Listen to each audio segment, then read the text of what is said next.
Graça e paz, meus irmãos, em nome de Jesus. Como a irmã Flávia disse, sou da casa, já me sentia da casa antes, agora com esse alinhamento, né, dos nossos pastores, das nossas igrejas, agora eu posso dizer isso com ainda mais convicção. Somos um só corpo, uma só família, e louvado seja o nome do nosso Deus por isso, né? Gostaria de saber se temos visitantes nessa noite. Se tiver, dá um sinalzinho. Amém, glória a Deus, amém, glória a Deus, amém, glória a Deus. Sejam bem-vindos, em nome de Jesus. A presença de vocês aqui nos traz muita alegria, muito contentamento.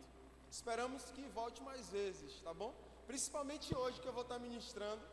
Se eu ministrar hoje, aí você, não gostei muito da ministração do irmão, aí o que é que você faz? Você vem no próximo culto, que aí vai estar outro ministrando para ver se você gosta. Não gostei de novo. Você vem no próximo culto, você vem até gostar, 1 hora. Aí no dia que você gostar, o que é que você vai fazer?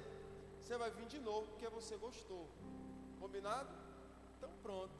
Hoje nós vamos tratar de um tema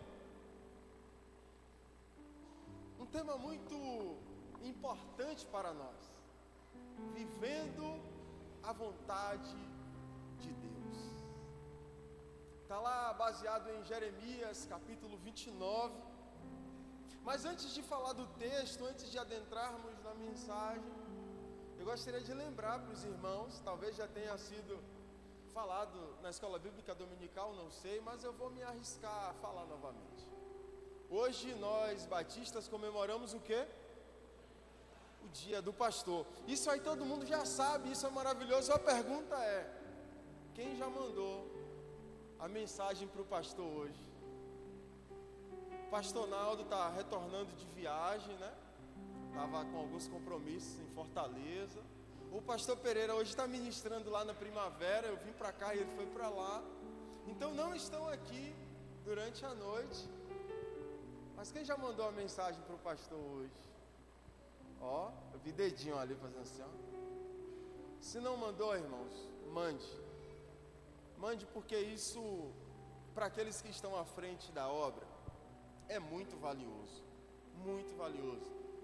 Eu completei mais uma primavera, irmã Alessandra, no último dia 9, também conhecido como ontem, né? E eu tive a oportunidade, antes de ontem, e eu tive a oportunidade de receber algumas mensagens de alguns irmãos, de alguns amigos. E sempre que essa data se renova, irmãos, eu lembro da importância que é de falar para o outro o quanto ele é importante, de falar para o outro o que sentimos. Nós temos, principalmente os homens, nós temos uma certa dificuldade de expressar, de externar os nossos sentimentos. Só que, irmãos, isso pode mudar a vida de alguém. Isso pode transformar o ministério de alguém. Isso pode melhorar não apenas o dia de alguém, não pode mudar a história de alguém. Uma simples mensagem verdadeira, falando o que sente, o que pensa, o impacto que aquela pessoa gera na sua vida, principalmente para os pastores. Porque é uma tarefa árdua, complicada. E o descanso que esses homens têm nessa tarefa, que é 24 horas por dia, 7 dias na semana, é justamente esses momentos em que as suas ovelhas chegam lá e mandam uma mensagem, ou fala diretamente. Então, meus irmãos, faça isso ainda hoje. Fale para o seu pastor o quanto você gosta dele, o quanto você o ama, o quanto ele tem impactado a sua vida, porque isso é muito importante. E aí eu já elevo isso não apenas para os pastores, mas fale isso também para a sua esposa, fale isso para o seu marido, para o seu filho, para o seu pai, para a sua mãe, para o seu irmão. Fale isso para quem você ama, fale isso até para o seu vizinho que você admira e que te inspira de alguma forma. Fale para ele. porque vivemos em um mundo onde a nossa desculpa sempre é: não tenho tempo para isso, para aquilo e para aquilo, então está tudo muito corrido. Só que hoje nós pegamos o aparelho celular e mandamos uma mensagem, coisa rápida. São pequenas coisas, irmãos, que fazem grande diferença. Para aqueles que já são casados, sabem muito bem que os grandes problemas em um relacionamento, ele geralmente inicia com algo tão simples, tão pequeno, que não foi resolvido pontualmente, foi deixando, e quando vê, bola de neve. Se isso funciona para aquilo que é ruim, que é degradante, que gera estrago, isso também funciona para aquilo que é bom, que é construtivo, que gera vida. Então que possamos nesse pequeno ato dizer para os nossos pastores, para os nossos líderes, para os nossos irmãos, para os nossos amigos, para os nossos familiares, da importância que ele tem para nós. Porque, irmão, não podemos esquecer, e a Bíblia nos orienta a isso. Se tem um assunto que nós não gostamos de tratar, mas que a Bíblia nos orienta a sempre estar no nosso bate-papo, qual é? Um assunto que ninguém gosta de tratar e a Bíblia orienta: fale sempre sobre isso, lembre sempre disso. Sabe qual é? A morte. Ninguém gosta de falar da morte. Já fica com medo: não, eu quero falar sobre isso. Mas a Bíblia fala que nós devemos lembrar. Essa semana eu perdi um amigo de profissão, de uma forma tão simples, de uma forma, homem de Deus, cheio de vida, cheio de expectativa para a sua profissão, para o seu trabalho, e trabalhando assim como eu, pintor, caiu do andaime e findou-se a sua vida. Então, irmãos, vamos viver demonstrando as nossas intenções e sentimentos. Amém, meus irmãos? Amém. Agora vamos abrir a nossa Bíblia no livro de Jeremias, no capítulo 29, por favor. Eu sei que o texto está ali. Aqueles que não quiserem abrir, quiser acompanhar o texto, fique à vontade, mas é sempre bom treinar o nosso manuseio.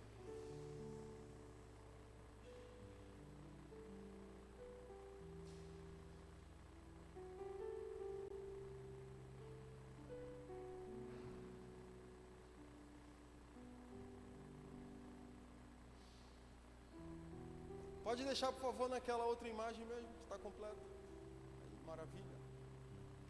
Vivendo a vontade de Deus, Jeremias 29, do verso 11 ao verso 13. Porque sou eu que conheço os planos que tenho para vocês, diz o Senhor. Planos de fazê-los prosperar e não de causar dano. Planos de dar a vocês esperança e um futuro. Então vocês clamarão a mim, virão orar a mim, e eu os ouvirei. Vocês me procurarão e me acharão quando me procurarem de todo o coração. Ou naquela versão: pois eu bem sei os planos que estou projetando para vós, diz o Senhor. Planos de paz e não de mal, para vos dar um futuro, uma esperança. Então me invocareis, ireis e orareis a mim, e eu vos ouvirei. Buscar-me-eis e me achareis, quando me buscardes de todo o vosso coração. Deus, eis aqui o teu povo, a tua palavra, e nessa noite aprove o Senhor que eu tenha sido o ministro escolhido para estar falando da tua palavra. Que o Senhor possa me usar com misericórdia e graça, e que a tua palavra venha a ser ministrada pelo teu Espírito Santo no coração de cada um, de forma individual, de forma pessoal e personalizada, como o Senhor costuma fazer. Que não venhamos sair daqui, Senhor, nessa noite sem a convicção de que o Senhor falou ao nosso coração, sem a convicção de que o Senhor é um Deus que deseja sim que nós vivamos a tua vontade. Que no nome de Jesus, o Senhor mais uma vez use de misericórdia e graça para conosco e ministre a tua palavra no nosso coração, no nome de Jesus. Amém. Pois eu bem sei os planos que tenho a vosso respeito. Meus irmãos, esse texto ele é maravilhoso. Ele é um texto que traz uma convicção dos planos de Deus para com a minha e para com a sua vida. Ele fala daquilo que está no coração de Deus. Ele fala daquilo que Deus projeta, idealiza para o seu povo. Eu não tenho um plano de guerra, pelo contrário, o plano é de paz. Não é de fracasso, é de prosperidade. Eu quero que vocês orem e eu quero responder às orações. Eu quero que vocês me busquem e eu me deixarei ser achado por vós. Esse texto é maravilhoso. E quando entendemos o contexto em que ele está sendo dito, esse texto torna-se ainda mais potente, se podemos dizer assim. Se torna ainda mais especial. O povo de Israel, como de costume, mais uma vez, estava saindo dos planos que Deus havia projetado. Estava quebrando aquilo que Deus havia ordenado, e por consequência das suas escolhas, esse povo agora está sendo levado cativo para a Babilônia. E agora esse povo lá, pelo menos parte do povo já sendo escravo, recebe agora uma carta da parte de Deus, através do profeta Jeremias, para externar os planos de Deus, para falar e combater muitas das coisas que estão sendo ditas e pensadas ali. E Deus envia uma carta para um povo que estava cativo, um povo que havia sido tirado da sua terra, levado como escravo para uma outra terra.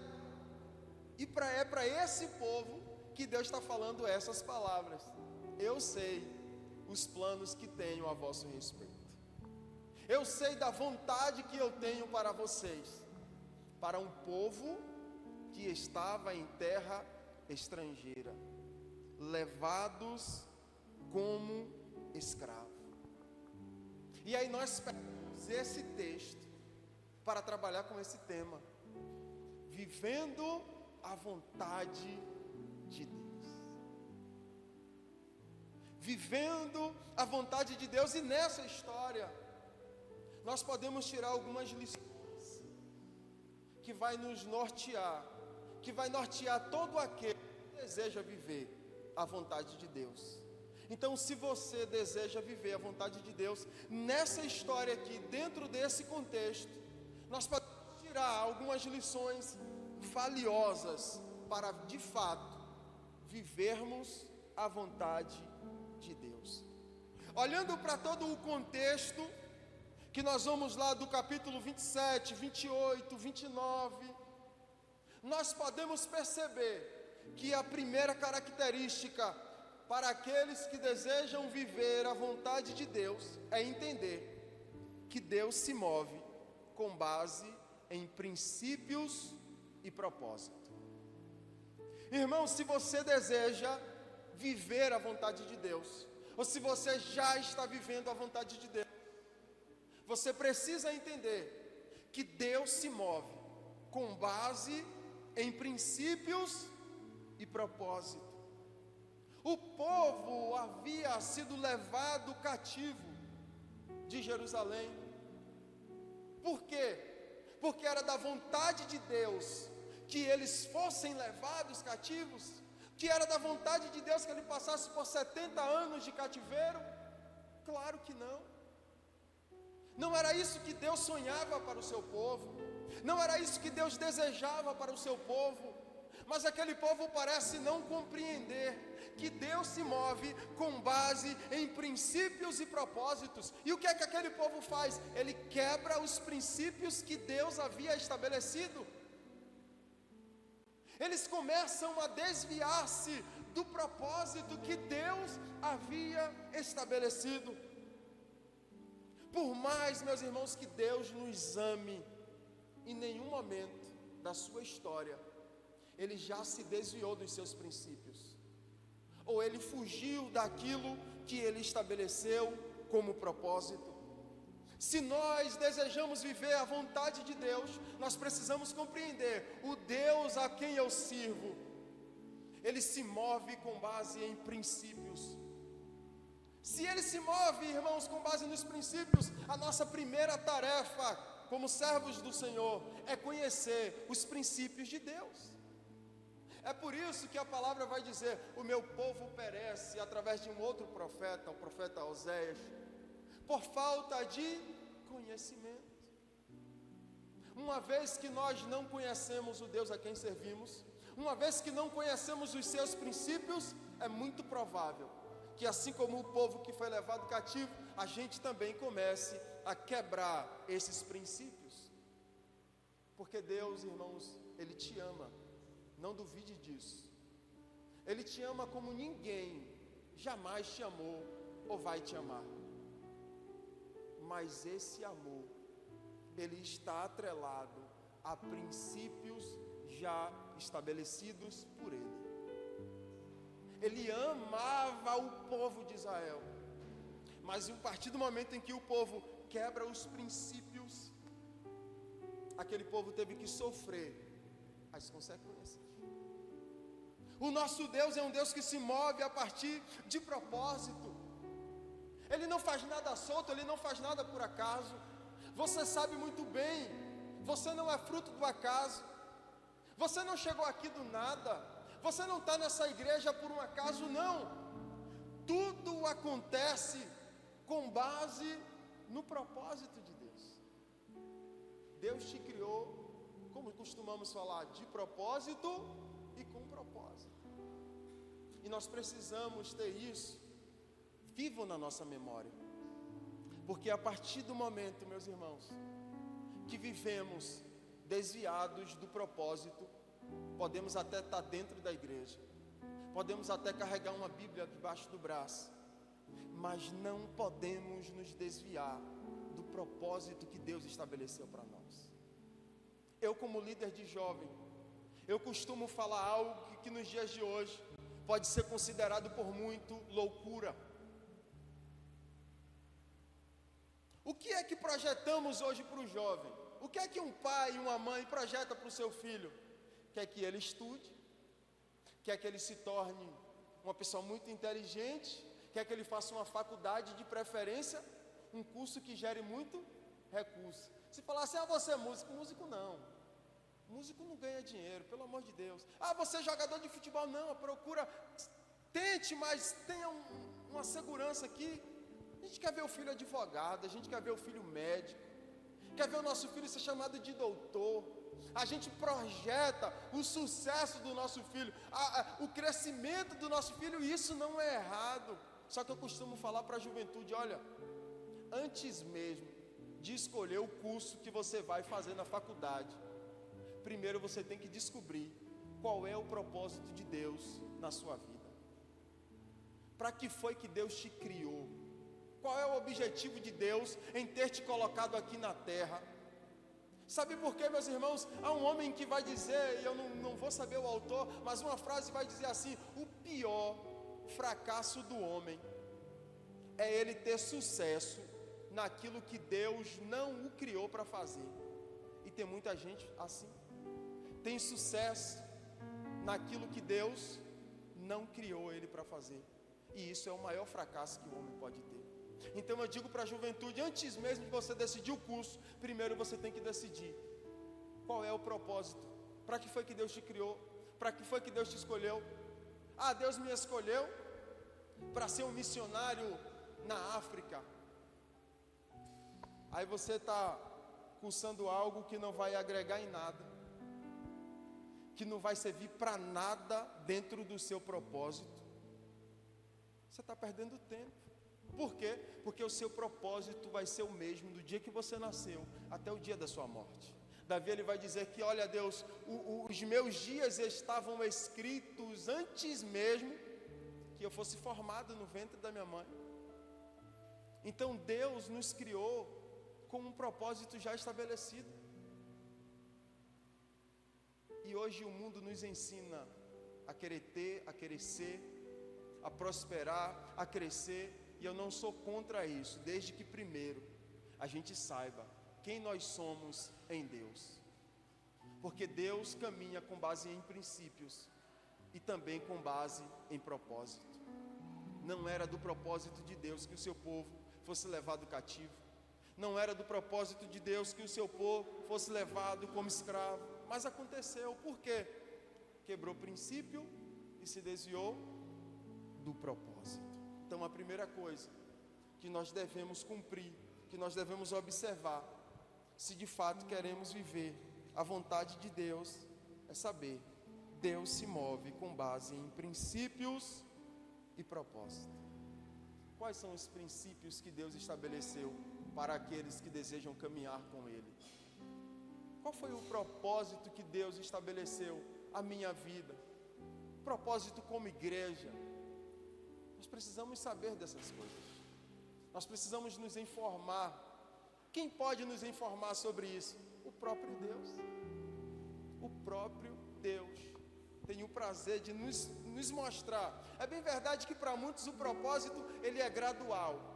Ele vai se apresentando de pouquinho em pouquinho. Às vezes você olha e já imagina, não, o propósito é esse. E à medida que você vai caminhando, você percebe que ali foi só um preparativo. Aí Deus já muda a direção. E aí a gente vai caminhando, vai caminhando. Nem sempre teremos a resposta completa, mas sempre haverá direção. Sempre. Se queremos viver a vontade de Deus, precisamos entender que Deus se move com base em princípios e propósito. A segunda característica que observamos nessa história, que é fundamental para aqueles que desejam viver a vontade de Deus, é que os que vivem a vontade de Deus não devem viver com base nas circunstâncias. Meu irmão, se você deseja viver a vontade de Deus, você tem que abrir mão de viver com base nas circunstâncias. Sabe por que esse texto foi dito ao povo que estava lá no cativeiro? Porque quando o povo foi levado, irmão, o povo, imagina, o povo desesperado, sendo levado cativo, o povo de Deus passando por uma humilhação, o templo sendo saqueado, as coisas do templo sendo levadas para a Babilônia, e aí sabe o que é que acontece? Se levanta um monte de profeta, e começa a liberar a palavra, irmã Alessandra. Agora olha, isso é nos dias de hoje. Meus irmãos, fiquem em paz, porque o nosso Deus é Deus poderoso. Esse cativeiro não vai para frente. Deus vai derrotar o nosso inimigo, Deus vai derrotar o nosso adversário. Nós seremos libertos. Fiquem tranquilos, esse cativeiro não vai durar, porque servimos ao Deus poderoso. Se a gente estivesse lá, a gente ia fazer o quê? Ia dar logo um glória a Deus. Glória a Deus, aleluia. Se levantou um bocado de homem de Deus, irmãos, dizendo, não, irmão, nós servimos ao Deus poderoso. Por isso que essa carta foi enviada. Aí Deus vai falar, esse povo aí que está profetizando em meu nome, eu quero dizer para vocês que essas profecias aí é tudo mentira. Isso aí não vai acontecer nada disso aí. O que Deus vai dizer é, olha, casem-se, tenham filhos, produzam e se prepare para prosperar na terra que você for colocado. Mas vocês vão passar os 70 anos aí. Esses profetas que estão se levantando aí, eles não estão falando em meu nome. Chegou uma época de sua vida que Jeremias, ele andava com um jugo, ele andava preso com um jugo para simbolizar o que aconteceria com Israel. Aí chega um desses profetas na frente de todo mundo e fala, assim diz o Senhor, e pá, quebra o jugo do profeta, o jugo de madeira que o profeta estava usando. Assim diz o Senhor, assim o Senhor fará com a nação que está levando, que está querendo se levantar contra nós, dizendo que Deus ia quebrar aquela nação babilônica, assim como quebrou o jugo de Jeremias. Jeremias, irmãos, era tão homem de Deus, mas amava tanto aquela nação, que ele já sabia da palavra de Deus. Ele já sabia que aquilo ali era, Deus não estava naquilo ali, porque Deus já havia falado com ele. Só que o amor dele pelaquela nação era tão grande, que ele vai dizer assim, ó, quando quebra o jugo ele fala assim, oxalá, que assim seja, eu espero que aconteça isso, eu espero estar errado, eu espero que a palavra que Deus me deu esteja errada, eu quero que a sua esteja certa, eu quero que a gente se livre disso mesmo. Aí ele sai, talvez com a esperança de que Deus ouvisse, não, agora Deus mudou. Aí antes dele chegar onde queria chegar, Deus fala com ele, olha, volte lá e diga ao profeta que o jugo que ele quebrou é um jugo de madeira, mas o meu povo estará debaixo de um jugo como se fosse de ferro, que ele não vai ser quebrado. E em 2 meses acabou para ele. O profeta que estava profetizando bênção lá, 2 meses depois, Deus ceifou a vida daquele homem. Irmãos, se nós queremos viver a vontade de Deus, nós não podemos viver com base às circunstâncias. O povo está sendo levado cativo. O cenário é de guerra, o cenário é de caos, o cenário é de humilhação, o cenário é de vergonha. Mas Deus chega para o seu povo e fala: plante, casem-se, estabeleça-se, porque vocês vão prosperar, mesmo em território estrangeiro. Talvez hoje a sua situação, você até está tentando na luta de caminhar com Deus, mas parece que quanto mais você tenta, o cenário piora. Sabe qual é o problema? É que a gente, por andar com Deus, a gente acha que as circunstâncias serão sempre favoráveis, o céu sempre vai estar brilhante, as coisas sempre vão cooperar visivelmente ao nosso favor. Aquele povo, meus irmãos, estava como escravo, cativo, vivendo em terra estrangeira. Se você for ler alguns salmos escritos nesse período, você vai ver que aqueles homens e mulheres perderam o desejo de adorar. Aquela nação falava: adore agora ao seu Deus. Cadê o Deus que você entoava louvores? Eles eram oprimidos, as circunstâncias eram as piores possíveis, mas Deus vai dizer para eles: eu bem sei os planos que eu tenho ao vosso respeito. As circunstâncias não são das melhores, mas a culpa não é minha, a culpa foi de vocês, porque vocês quebraram princípios, vocês fugiram do propósito, mas ainda assim eu sei os planos que eu tenho para vocês. Então vocês estão em terra estrangeira, a situação está triste, se case, tenha filhos, plante, coma da sua plantação, vocês vão prosperar. Deus estava preparando, irmãos, uma geração para retornar a Jerusalém. Inclusive ele vai tratar daqueles que ficaram em Jerusalém como figo podre, que não serve mais para ser consumido. Então Deus está agora tratando uma geração na Babilônia, para que quando eles voltassem com os princípios e voltassem para o propósito. Eu quero dizer para você nessa noite, meus irmãos, não viva com base nas circunstâncias. Se você quer viver a vontade de Deus, você tem que saber que vai ter muitos momentos em que as circunstâncias vai ser as piores possíveis. Tudo isso para te fazer parar, para te fazer desistir, para te fazer desacreditar. Mas quem vive a vontade de Deus, ele sabe que mesmo em meio às piores circunstâncias, Deus tem plano para que possamos prosperar. Ainda que em território inimigo, Deus quer nos fazer prosperar. No livro de 2 Coríntios, capítulo 5, verso 7, o apóstolo Paulo vai dizer: porque vivemos pela fé e não pelo que vemos. Estamos vivendo, meus irmãos, em um tempo em que estamos sendo forçados a viver pelo que vemos. Estamos vivendo um tempo em que ter é mais importante do que ser. Então eu preciso mostrar através da minha casa, do meu carro, da minha roupa, do meu título. Eu não sou contra ter carro bom, casa boa, roupa boa, claro que não. mas não é isso que vai pautar a nossa fé, porque Deus é um Deus que opera, que faz de terra seca manancial, irmãos. Vai ter momentos da nossa vida que o céu vai estar de bronze, que a situação vai ser das piores possíveis, mas nós estamos caminhando, vivendo a vontade de Deus. E quem vive a vontade de Deus não se molda pelas circunstâncias, ele se molda pelo o conhecimento que ele tem do Deus dele.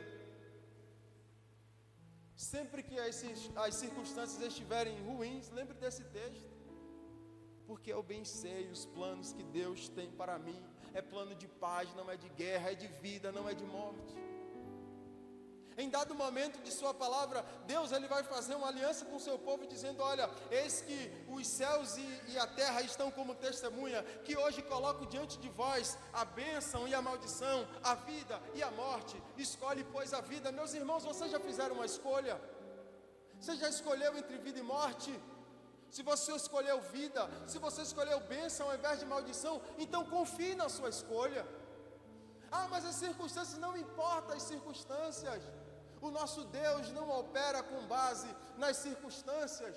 O plano dele não muda de acordo às circunstâncias, o que muda é o nosso. Vou para a praia hoje, acorda, está chovendo, o que é que a gente faz? Desiste da praia, procura um programa que não precise, está do lado de fora de casa. Ah, vou fazer isso hoje. Chega lá, deu errado, a gente tem que mudar os planos. Deixa eu falar uma coisa para você, isso não acontece com Deus. Deus não vai moldando a minha e a sua história com base nas circunstâncias. Ele já tem tudo escrito, ele já tem tudo preparado. É a gente que agora precisa se colocar na posição e viver tudo o que Deus tem para nós. Estive ministrando há pouco tempo lá na igreja sobre um erro muito comum que a gente costuma cometer. Cometemos em oração, cometemos esse erro através dos louvores. Às vezes estamos pedindo a Deus, e foi justamente sobre esse tema aqui da família. Irmãos, às vezes a gente está pedindo a Deus aquilo que Deus já nos deu. Nesse dia tem uma canção muito conhecida, e eu não falo isso para proibir a canção de ser cantada de forma alguma, mas é uma canção que a gente diz assim: minha casa será uma casa de bênção, faça do meu lar, Senhor, um lugar de harmonia. E aí eu perguntava aos irmãos: como é que Deus transforma um lar em um lar de harmonia? Como é que Deus faz isso? Porque lá em Abraão, Deus já abençoou todas as famílias, então a sua família, ela já é abençoada. Então como é que agora a minha família torna-se abençoada? Deus já liberou a bênção. Como é que eu torno meu lar um lar de harmonia? Eu vivendo para que isso aconteça, tomando posse daquilo que já foi liberado. Às vezes a gente está assim, está pedindo a Deus algo que Deus já liberou, algo que Deus já fez por nós, e a gente está esperando acontecer, não sei, talvez um sobrenatural que vai mudar. Não vai mudar, o que vai mudar é as nossas atitudes. Para ter um lar de harmonia, eu preciso começar a me comportar como um servo, uma serva de Deus, com longanimidade, com bondade, com domínio próprio, com paciência, para que quando a situação se esquente, se acalore, eu mantenha a temperatura baixa. Mas a gente está querendo um lar de harmonia, mas quando chega em casa que tem um pezinho de discussão, a gente já quer partir para a briga. Seu lar nunca vai ser de harmonia. E a culpa não é de Deus, porque Ele já liberou a harmonia sobre o seu lar, Ele já liberou a bênção sobre o seu lar. Quem vive a vontade de Deus, meus irmãos, tem que entender: eu não vou me moldar com base às circunstâncias. Se eu estou vivendo o princípio, se eu estou dentro do propósito, não importa as circunstâncias. Por quê? Porque o meu Deus é maior do que todas elas. O meu Deus não precisa de circunstância.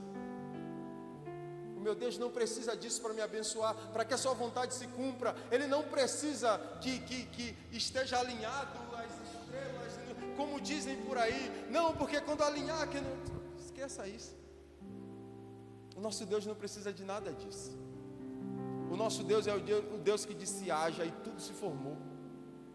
Quer viver a vontade de Deus? Então pare de viver com base nas circunstâncias.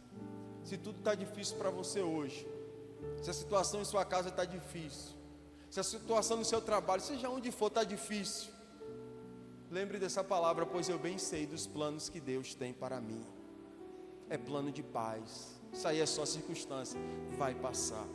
Porque aquele povo estava cativo, num estado de vergonha, de humilhação,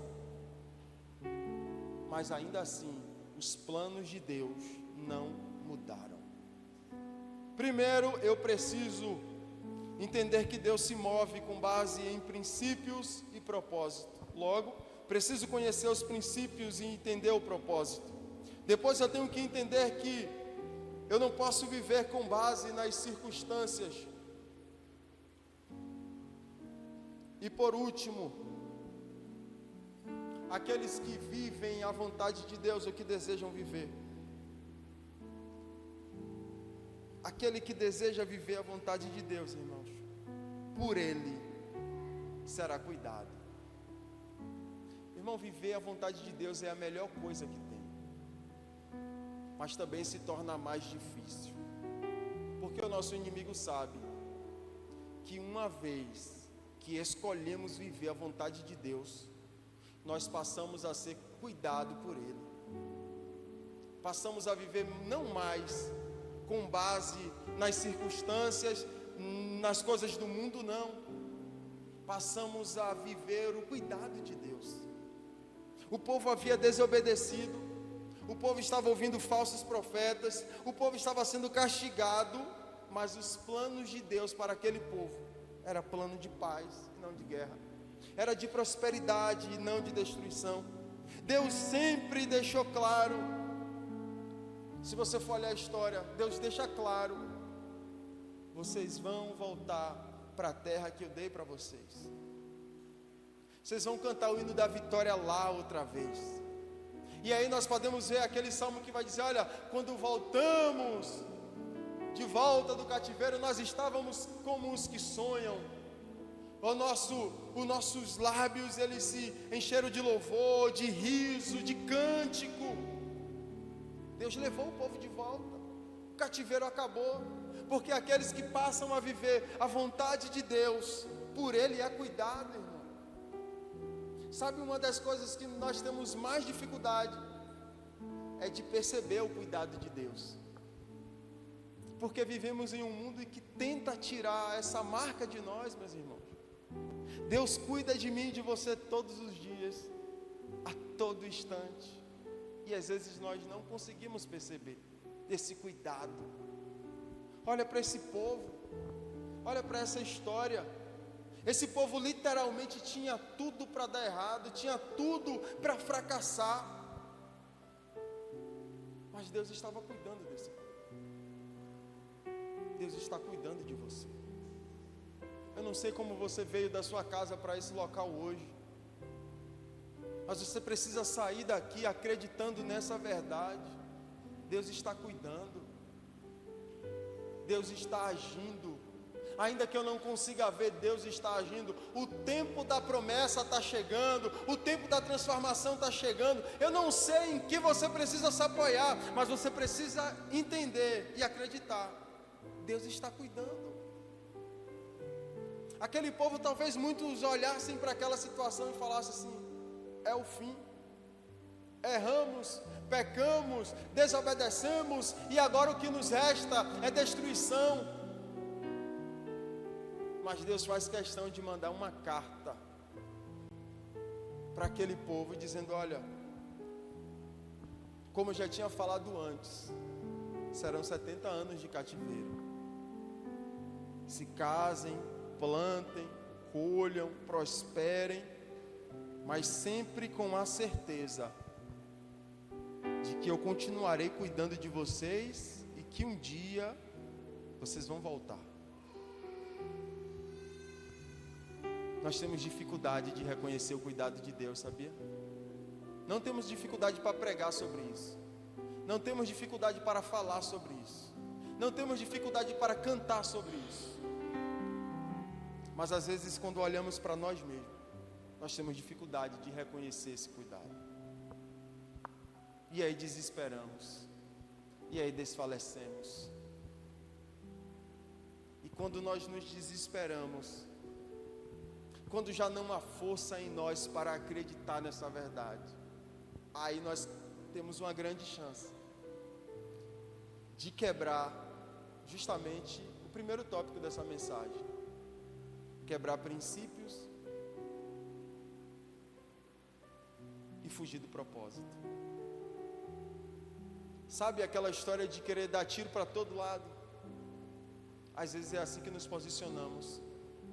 As coisas estão dando errado, eu preciso de solução. O que é que eu vou fazer? Vou sair buscando ajuda em tudo quanto é canto, sendo que Deus está lá cuidando. É claro, meus irmãos, que tem situação que a gente precisa agir, como eu falei. Tem coisa que a gente precisa fazer, mas sempre confiando no melhor de Deus para nós. Sempre confiando que, independente das circunstâncias, Deus está cuidando de mim. Como diz aquela canção, Deus está cuidando de mim nos detalhes. Cuida de mim. Se você deseja viver, meus irmãos, a vontade de Deus, olha para essa história e perceba: Deus, Ele sempre cuida. Aí o inimigo, e isso às vezes esquecemos também, a principal característica dele, meus irmãos, é de acusador. No momento em que precisamos acreditar, às vezes por um erro, por uma falha, por um deslize, aí ele vem: olha, você não pode mais, acabou para você, não tem mais condições para você, e a gente esquece. Esse é o principal papel dele, meus irmãos. Esse é o principal papel dele, é acusar, é tentar desvirtuar a nossa mente, a nossa confiança. E o pior é que, na maioria das vezes, a gente está ouvindo isso, a gente está aceitando isso para a nossa vida.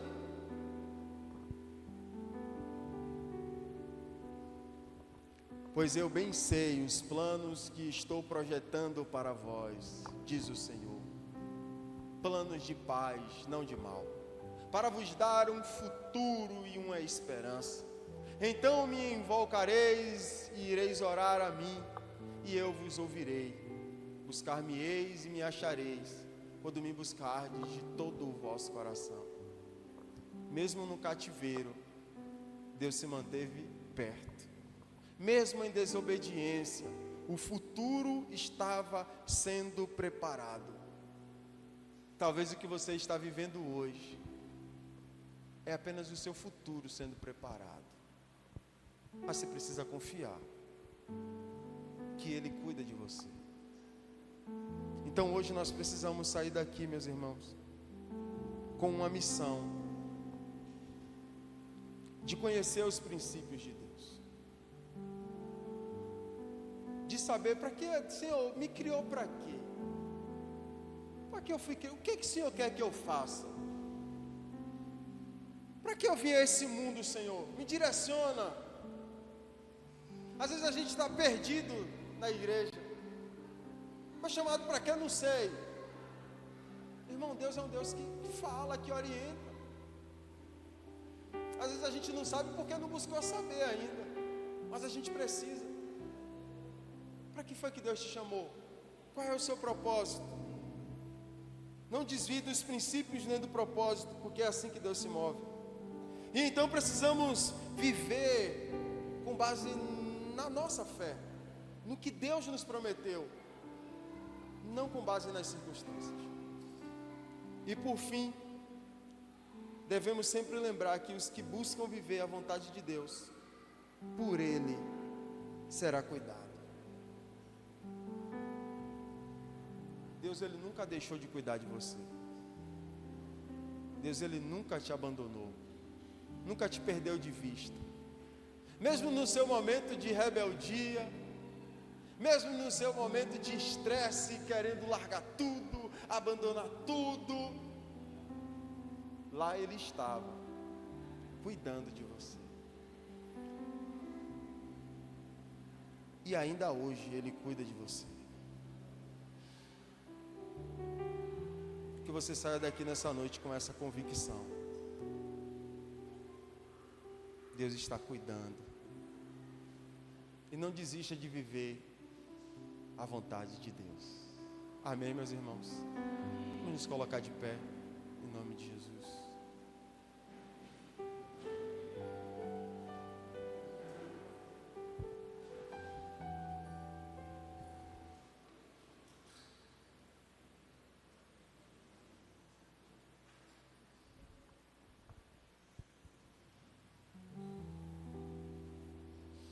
Nós vamos, antes de encerrarmos, entoar mais uma canção. Uma canção para estabelecer ainda mais a nossa fé e a nossa confiança em Deus. Nós vamos declarar com fé que Deus está cuidando. Deus está cuidando de nós. E você vai dizer com convicção: Deus está cuidando de mim. Você vai cantar uma declaração sua entre você e Deus. Às vezes temos muita facilidade de chegar para o outro. Deus está cuidando de você, irmão. Deus está no controle, irmão. Mas às vezes quando é com a gente tem dificuldade de acreditar nisso. Por isso hoje você vai declarar assim, com confiança: Deus está cuidando de mim. Outra? Oi? Pode ser.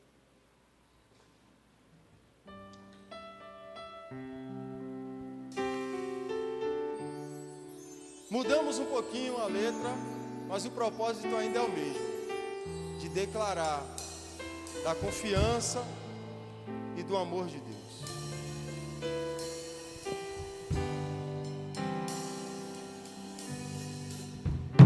Eu preciso aprender um pouco aqui, preciso aprender um pouco ali. Eu preciso aprender mais de Deus, porque Ele é quem cuida de mim. Se uma porta se fecha aqui, outras portas se abrem ali. Eu preciso aprender mais de Deus, porque Ele é quem cuida de mim.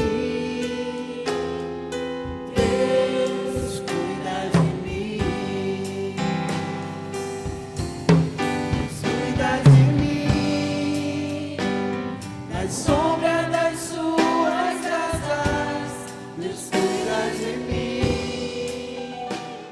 Eu amo a sua casa e não ando sozinho, não estou sozinho, pois sei, Deus cuida de mim.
Outras portas se abrem ali.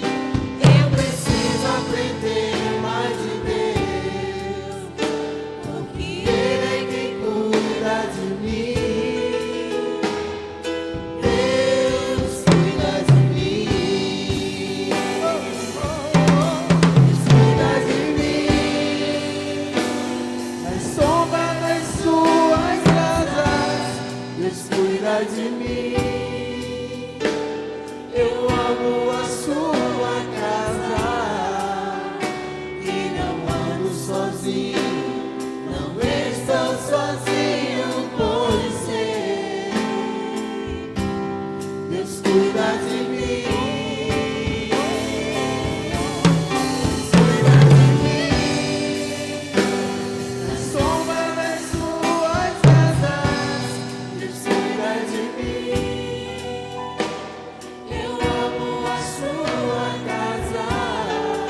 Nessa noite nós temos 2 desafios para vocês. O primeiro desafio é para você que já serve ao Senhor, já tem uma trajetória com Ele, mas tem se afastado dos princípios e do propósito de Deus, que tem desacreditado do cuidado de Deus para com você. Hoje você tem o desafio de voltar a viver a vontade de Deus.